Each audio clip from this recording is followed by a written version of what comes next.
जानेवारी फेब्रुवारीपर्यंत आपल्याला असं वाटत होतं की आता झालं संपलं, ये कोरोना कोरोना क्या है, क्या चीज़ है कोरोना, कोविड क्या है। विशेष म्हणजे गेल्याही वर्षी अर्थसंकल्पीय अधिवेशन होतं, याही वर्षी तोच काळ आला, मार्च। अर्थसंकल्पीय अधिवेशन नुकतंच गेल्या महिन्यात पार पाडलं आणि आपल्याला सर्वांना कल्पना आहे की लॉकडाऊनच्या पार्श्वभूमीवरती आर्थिक परिस्थिती ही संपूर्ण जगाचीच दोलायमान झालेली आहे आणि त्या परिस्थितीचा विचार करून महाराष्ट्र पुढे नेण्यासाठी एक अत्यंत चांगला अर्थसंकल्प आपल्या माननीय उपमुख्यमंत्र्यांनी अर्थमंत्र्यांनी अजितदादांनी मांडला। आपल्या सरकारचा तो अर्थसंकल्प महाराष्ट्र पुढे नेणारा, संकटातही महाराष्ट्र थांबला नाही, थांबणार नाही हे करून दाखवणारा तो अर्थसंकल्प आपण मांडला। आणि त्याच्यानंतर जे जे काय झालं म्हणजे काल परवाकडे होळी धुलीवंदन सगळं पार पडलं, पण तिथपासूनच आपल्या राज्यात शिमग्याला सुरुवात झाली। असो, त्या शिमग्याबद्दल मी काय बोलणार नाही, त्याला सुद्धा मी जेव्हा उत्तर द्यायचं तेव्हा मी जरूर देईन। तो विषय आजचा नाही आहे। आजचा विषय आहे तो कोरोनाची परिस्थिती ही नेमकी काय, आपण काय करणार आहोत। मध्ये मध्ये मी आपल्याला सातत्याने सांगत आलेलो आहे की जर ही परिस्थिती अशीच राहिली तर आपल्याला परत एकदा लॉकडाऊन करावा लागेल की काय, अशी एक शक्यता मी बोलून दाखवली होती। ही शक्यता आजही पूर्णपणे टळलेली नाही आहे।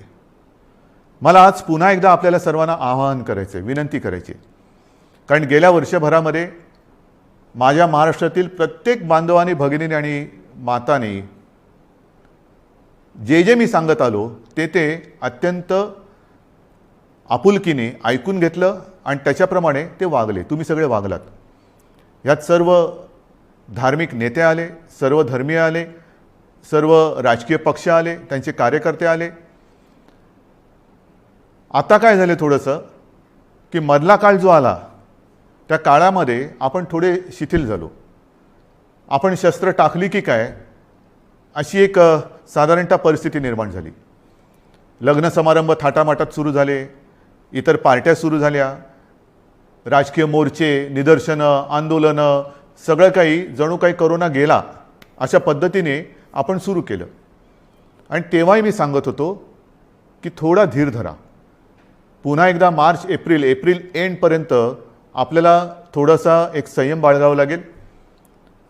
दुर्दैवाने जी भीती केवळ मीच नव्हे तर ह्या विषयातले जे तज्ज्ञ आहेत त्यांनी जी व्यक्त केली होती ती खरी ठरली।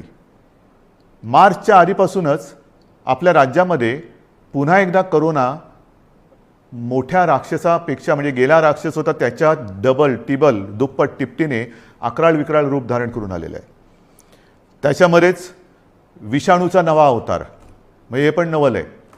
आत्तापर्यंत आपण आपले विष्णूचे अवतार ऐकले होते, ज्याचे आपण पूजन करतो। ज्या ज्या वेळेला संकट आली त्या वेळेला भगवान विष्णूंनी वेगवेगळे अवतार घेतले आणि आपल्याला वाचवलं। पण हा विषाणू जो आहे तो वेगवेगळे अवतार धारण करून आपल्याला संकटात टाकतोय आणि आपली परीक्षा बघतोय। पुन्हा एकदा तीच गरज आहे, आपल्याला सर्वांना धैर्याने, सगळं धैर्य एकवटून लढण्याची गरज आहे। लॉकडाऊन करणार का हा प्रश्न अजूनही मी उत्तर देत नाही, पण साधारणतः आत्ताची परिस्थिती काय आहे ह्याची कल्पना आपल्याला देण्याची मला पुन्हा एकदा गरज वाटते।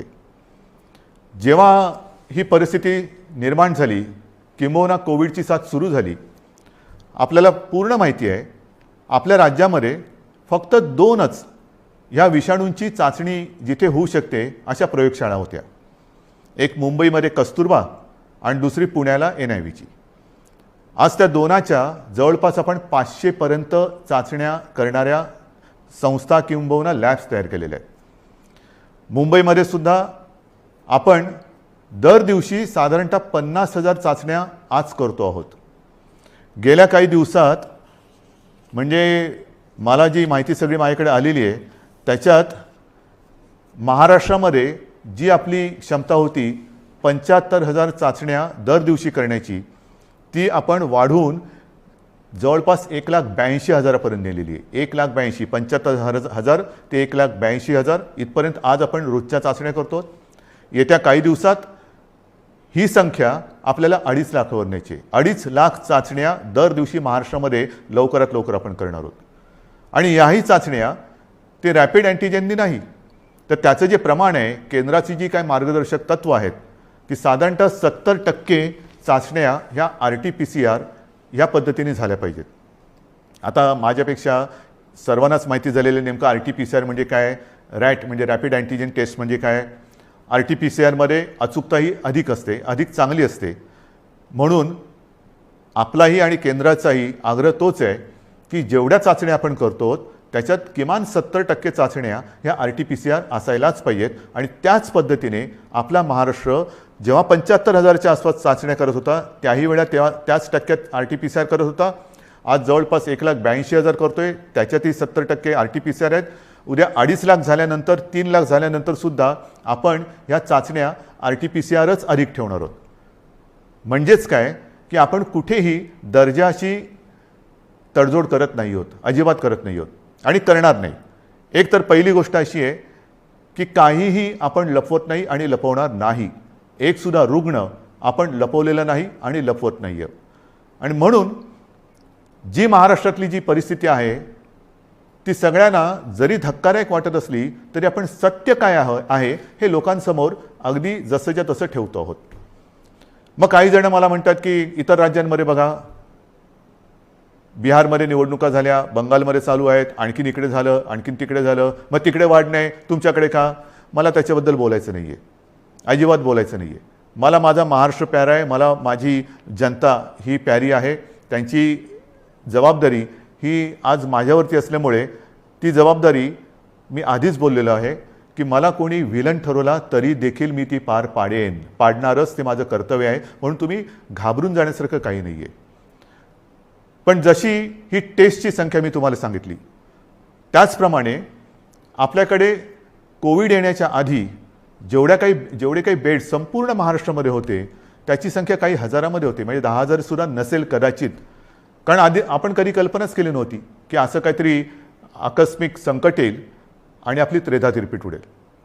गेला मार्च महिन्यात तुम्हाला आठवतंय, बेड्स मिळत नव्हते, हॉस्पिटल्स मिळत नव्हते, उपचार मिळत नव्हते. मग सगळे हॉस्पिटल्स ओव्हरफ्लो व्हायला लागली होती, ॲम्ब्युलन्स मिळत नव्हते. ह्या सगळ्या गोष्टी लक्षात घेतल्यानंतर आपण बेड्सची संख्या वाढवायला लागलो. महाराष्ट्र हे देशातलं पहिलं कदाचित एकमेव राज्य असेल की ज्याने अगदी फील्ड हॉस्पिटल्स उभारली लष्कराच्या धर्तीवरती. जसं लष्कर काम करतं तसं आपल्या महाराष्ट्राच्या यंत्रणेने काम केलं, आजही करते. जम्बो कोविड केअर सेंटर्स उभारली आणि काही हजारात म्हणजे 8-10 ज्या काही रुग्णशय्या होत्या त्याची संख्या आपण जवळपास 3.25 लाखापर्यंत नेली, सगळ्या काही मिळून. म्हणजे त्याच्यामध्ये इतर कोविडशिवाय असलेले beds, oxygen beds, ICU beds, विलगीकरणाचे बेड्स, डायलिसिसचे बेड्स असे मिळून साधारणतः 3.25 लाखापर्यंत ही सुविधा आपण वाढवली.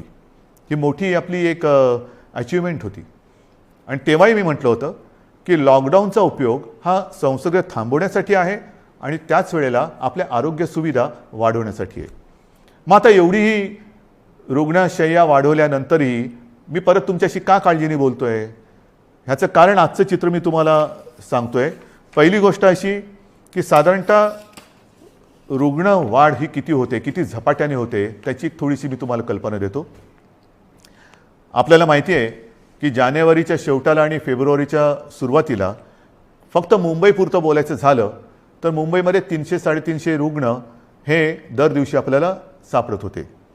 आज ती संख्या 8,500वरती गेलेली एका महिन्याच्या कालावधीत. ही फक्त मुंबईची परिस्थिती आहे. महाराष्ट्राची परिस्थिती बघितली तर 17 सप्टेंबर 2020 म्हणजे तेव्हा जरा सगळं जास्त होतं, तेव्हा 3 लाख सक्रिय रुग्ण होते. 1 एप्रिलला आणखीन त्याच्यामध्ये भर पडलेली आहे. 17 सप्टेंबरला साधारणतः 31,000 मृत्यू झाले होते, 31,351. आता 54,900च्या आसपास झालेले आहेत. त्यावेळेला एका दिवशी आढळलेले रुग्ण हे 24,619 होते 17 सप्टेंबरला. आता 1 एप्रिलला एका दिवशी साधारणतः 43,183 रुग्ण आढळलेले आहेत. आज 2 तारीख. आज कदाचित 45,000चा आकडा आपण गाठू किंवा पार करू.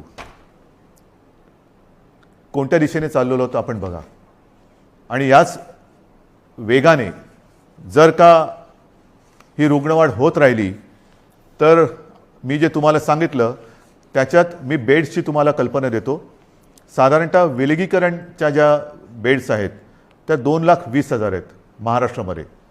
आत्ताच त्या 1,37,549 भरलेले आहेत. म्हणजे 62% हे बेड्स भरले गेलेत. आयसीयूचे बेड्स हे 20,519 आहेत. ते जवळपास 48% आज भरलेले आहेत. ऑक्सिजनचे बेड्स आहेत ते सुद्धा 62,000च्या आसपास आहेत. ते 25%च्या आसपास आज भरलेले आहेत. व्हेंटिलेटर्स 9,347 ते पण 25% जवळपास आज वापरात आहेत. ही परिस्थिती फार चिंताजनक आहे. आणि म्हणून मी आज आपल्याशी संवाद साधायला आलो की ही परिस्थिती अशीच राहिली तर आणखीन 15-20 दिवसामध्ये आपल्याला ह्या सगळ्या सुविधा ज्या आहेत त्या अपुऱ्या पडायला लागतील. मग काही जण म्हणतील सुविधा वाढवत का नाही? वाढवतो ना. मी आदेश दिलेले आहेत की जिथे जिथे आवश्यक आहे आवश्यकतेनुसार या सुविधा वाढवा. पण सुविधा वाढवणं म्हणजे काय करणं? बेड्स वाढवणं आलं, व्हेंटिलेटर्स मिळतील, ऑक्सिजनचा साठासुद्धा आज आपल्याकडे फार मर्यादित आहे, तोही वाढवण्याचा आपला प्रयत्न सुरू आहे. औषधांचा साठा आपण घेऊ शकतो. परंतु बेड्स वाढले, व्हेंटिलेटर्स वाढले, आयसीयूचे बेड्स वाढले तरी डॉक्टर्स कसे वाढणार? नर्सेस कशा वाढणार? आरोग्य कर्मचारी कुठून आणायचे? हा विचार फार महत्त्वाचा आहे. आणि इकडेच खरा चिंतेचा विषय आहे. गेले वर्षभर ही संपूर्ण आपली यंत्रणा, मग त्याच्यात डॉक्टर्स आहेत, नर्सेस आहेत, आरोग्य कर्मचारी आहेत, पोलीस आहेत, आशा अंगणवाडी सेविका आहेत, महसूल यंत्रणेचे काही कर्मचारी आहेत, यांच्यापैकी बऱ्याच जणांना कोविडने गाठलेलं आहे. आजारातनं ते बरे झालेले आहेत. साधारणतः या विषाणूचं एक विचित्र वैशिष्ट्य असं आहे की एकदा त्यांनी कोणाला ग्रासलं की बरं झाल्यानंतर सुद्धा काही काळ हा थकवा राहतो, धाप लागते, थकवा येतो, थोडंसं अंगातली सगळी शक्ती गेल्यासारखी वाटते. मग डॉक्टर सांगतात आता तुम्ही निगेटिव्ह झालेला आहात परंतु आराम करा. पण ही जी यंत्रणा आहे ती यंत्रणा आपल्यासारखीच माणसांची आहेत, आपल्यासारखीच रक्तामासाची हाडाची आपली माणसं आहेत, आपलेच बांधव आहेत, आपल्याच भगिनी आहेत. हे डॉक्टर्स असतील सगळेच ते आजारी पडले आणि पडल्यानंतर निगेटिव्ह आल्यानंतर दुसऱ्या तिसऱ्या दिवशी पुन्हा एकदा आपल्या सेवेसाठी कोरोनाच्या गुहेत घुसत आहेत. मग त्यांच्याशी आपण कसं वागलं पाहिजे? आजसुद्धा आपण जी काय आपली यंत्रणा राबते आपल्यासाठी, टेस्टिंग टेस्टिंग टेस्टिंग टेस्टिंग आहे, टेस्टिंग वाढवतोय. पण टेस्टिंग करण्यासाठी घराघरात जाऊन आपल्याच भगिनी आहेत, आपलेच बांधव आहेत, 2-2, 4-4, 5-5 माळ्याच्या इमारती असतील, लिफ्ट नसेल तरीसुद्धा ते चढ उतार करतात रोज न थकता. मग थकले तरी थांबत नाही आहेत. त्यांना आपण काहीतरी दिलासा देणार आहोत की नाही? एकूण हे जे काय सगळे चित्र आहे, बोलणारे सगळे बोलतात की आपण हे केलं पाहिजे, आपण ते केलं पाहिजे, लसीकरण वाढवलं पाहिजे. वाढवतोय ना आपण. कालच्या दिवसात तुम्हाला मी अभिमान हा शब्द इकडे वापरणं योग्य ठरणार नाही, पण तुम्हाला समाधान वाटलं पाहिजे की महाराष्ट्र हा देशातला नंबर 1चं राज्य महाराष्ट्र ठरलेलं आहे. कालच्या दिवसात एका दिवशी आपण 3 लाख नागरिकांना लसीकरण केलेलं आहे. 3 लाख एका दिवसात. म्हणजे आत्तापर्यंत आपण जेव्हापासून लसीकरणाला सुरुवात झाली सुमारे 65 लाख, त्याच्यात आजचा आकडा मी धरलेला नाही आहे, 65 लाख आपल्या नागरिकांना आपण लसीकरण केलेलं आहे. अजूनही आपण मागणी करतोय, केंद्र आपल्याला देत आहे, पण पुरवठा वाढवायला पाहिजे. आणि पुरवठा वाढवल्यानंतर आपली क्षमता आज जी 3 लाख आहे ती लवकरात लवकर किमान 6 ते 7 लाख दर दिवसाला करण्याची आपली क्षमता आहे.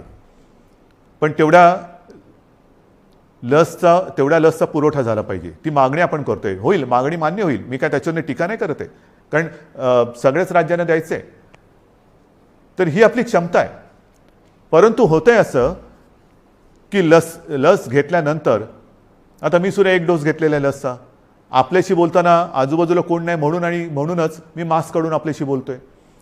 पण लस घेतल्यानंतर सुद्धा काही जण कोरोनाने बाधित होत आहेत.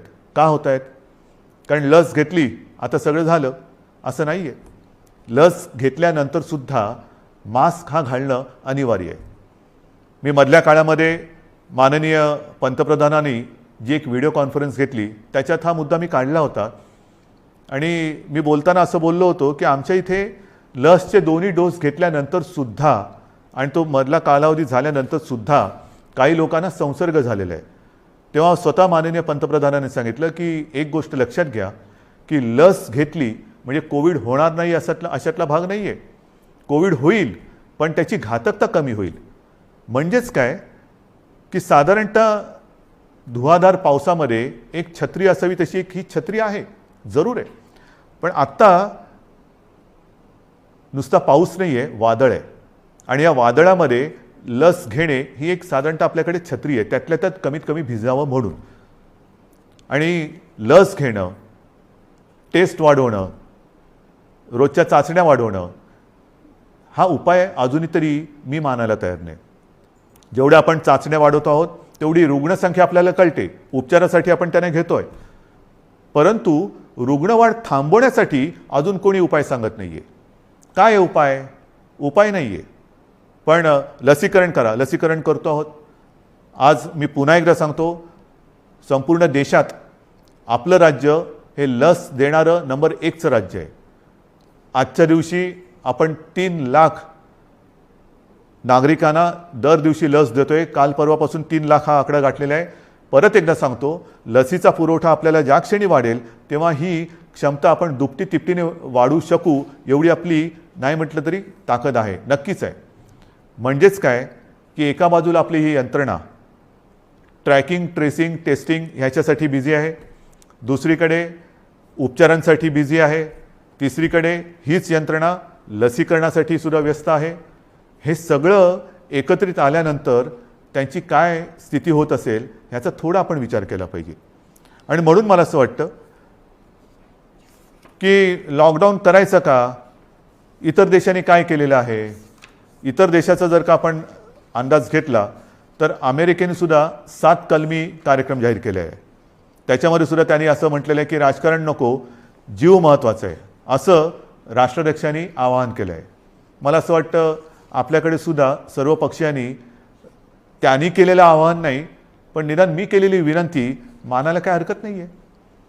जीवाशी खेळ नको, कृपा करून याच्यात राजकारण आणू नका. ब्राझीलमध्ये तर फारच पंचायत झालेली आहे, कारण तिकडे मार्चच्या एका महिन्यात जवळपास 60,000 मृत्यू झालेले आहेत. मृत्यूदर दुपटीने वाढला आहे. बेरोजगारीची म्हणजे मृत्यू पण होत आहेत आणि बेरोजगारीची पण समस्या वाढते. फार विचित्र परिस्थिती ब्राझीलमध्ये. रशियामध्ये पण लस आलेली आहे, त्याच्यामध्ये ते थोडं लस आणि त्या लसीकरणामध्ये ते पुढे आहेत. फ्रान्समध्ये परिस्थिती नाजूक आहे. तिथेही जी माहिती मिळते तिकडे तिसऱ्यांदा राष्ट्रीय लॉकडाऊन करण्यात आलेला आहे आणि ह्या लॉकडाऊनच्या मध्ये केवळ जीवनावश्यक वस्तूंची दुकाने उघडण्यास परवानगी दिलेली आहे. कार्यालयातील लोकांना फक्त घरून काम करावे लागेल. पुढील 3 आठवड्यांसाठी शाळा पूर्णपणे बंद ठेवण्यात येतील. या 4 आठवड्यात कोणत्याही प्रकारची जाहीर सभा होणार नाही. त्यांच्यावर पूर्ण बंदी असेल. कोणीही आवश्यक कारणाशिवाय आपले घर सोडणार नाही. हे मी तुम्हाला नाही सांगितलं, हे फ्रान्समधलं वातावरण तुम्हाला सांगतो. नाही तर तुम्हाला वाटेल मी आत्ताच काहीतरी लॉकडाऊन जाहीर केले काय. हंगेरीमध्ये पण वर्क फ्रॉम होम बंधनकारक आहे. डेन्मार्कमध्ये तसंच आहे. ग्रीसमध्ये हळूहळू निर्बंध हटवायला सुरुवात झालेली आहे. बेल्जियमने परत एकदा महिन्याभराचा कडक लॉकडाऊन लावला आहे. पोर्तुगाल सरकारने शहरांमधील नागरिकांची ये-जा थांबवली आहे. आयर्लंडमध्ये तर डिसेंबरपासून कडक लॉकडाऊन आहे. फिलिपिन्समध्ये मनिला व आसपास परत 1 आठवड्याचा कडक लॉकडाऊन लावला आहे. केनियामध्ये सुद्धा देशभर कडक निर्बंध लावलेले आहेत. UK सुद्धा आता हळूवार त्यांनी 2-2.5 महिन्याचा लॉकडाऊन केल्यानंतर हळूवार निर्बंध शिथिल करतायत. जसं आपण हळूवार शिथिल केले तसंच UK तिकडे तर 2.5-3 महिन्याचा अत्यंत कडक लॉकडाऊन होता आणि आता हळूवार ते निर्बंध शिथिल करतायत. इटलीमध्ये सुद्धा तशीच आहे. जर्मनीमध्ये सुद्धा तीच परिस्थिती आहे. पोलंडमध्ये तीच आहे. हे सगळं लक्षात घेतल्यानंतर मला माहिती आहे की लॉकडाऊन हा खूप घातक आहे, परंतु जी कात्रीत मी मगाशी म्हटलं की एका कात्रीत आपण सापडले. एका बाजूला अर्थचक्र आहे, अर्थचक्र चालवायचं तर अनर्थ ओढवतोय, अनर्थ थांबवायचा तर अर्थचक्र बंद पडतंय. करायचं काय मग? आणि मधल्या काळामध्ये जी काही मतं हे तज्ज्ञ ह्या क्षेत्रातले आहेत नाही आहेत, मी त्यांची नावं नाही घेत, पण त्यांनी त्यांची मतं मांडलेली आहेत.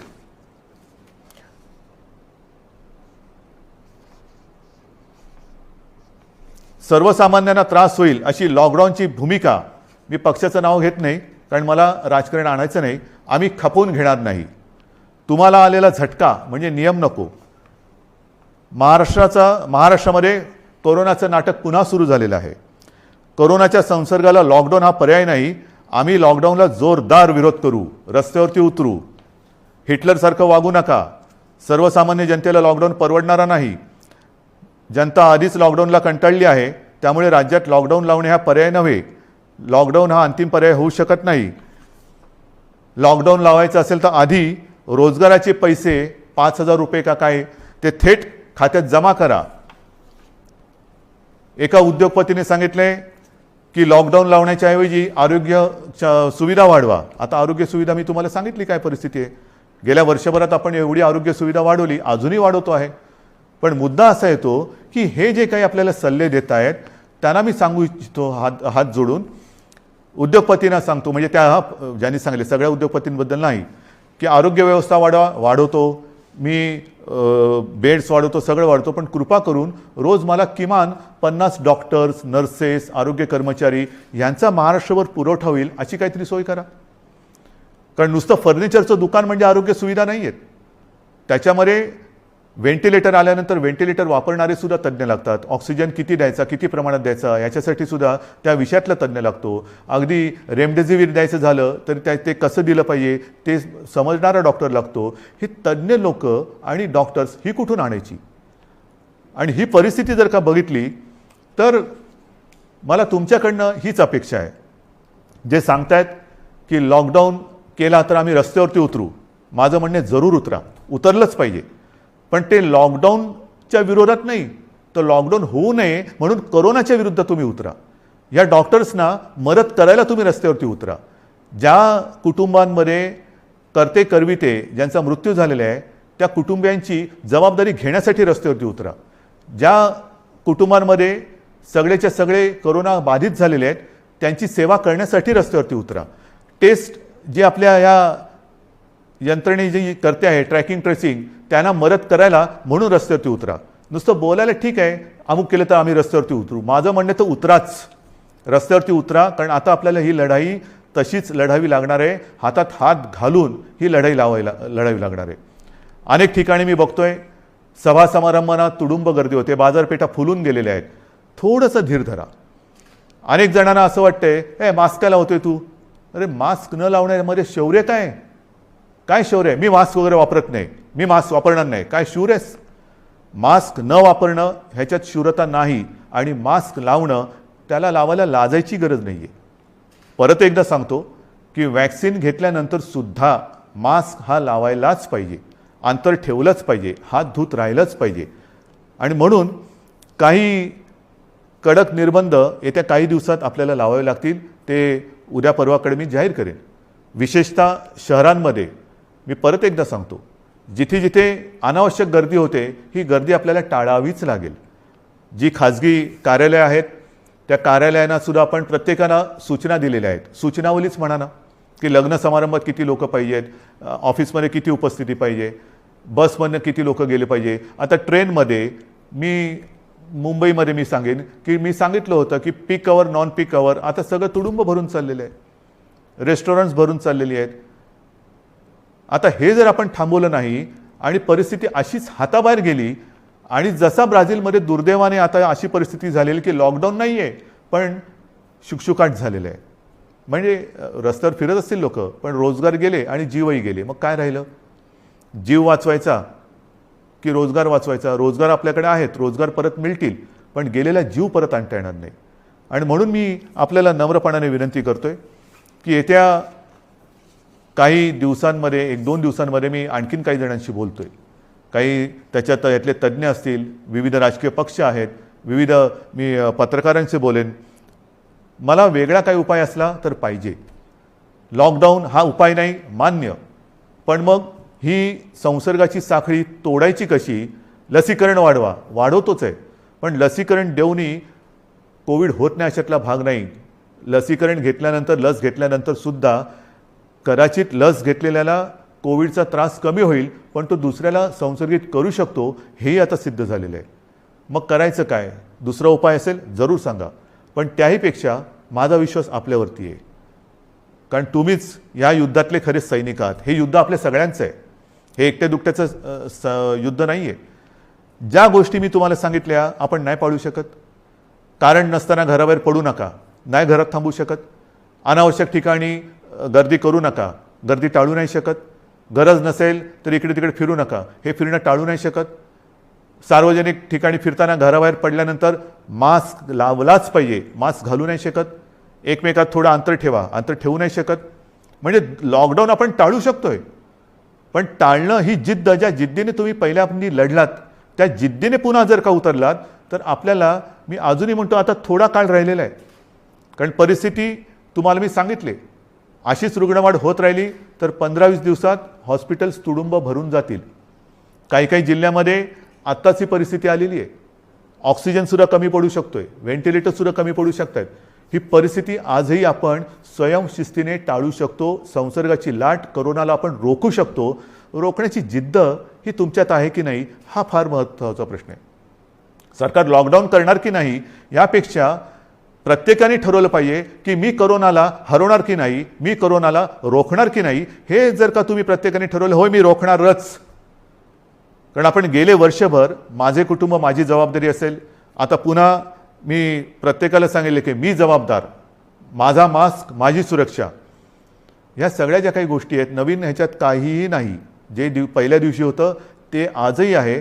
फक्त थोडंसं काय झालं आहे की सुरुवातीला जी एक कोरोनाची दहशत होती ती दहशत गेली, आपण गाफील झालो आणि कोरोनाने बरोबर आपल्याला गाठलं.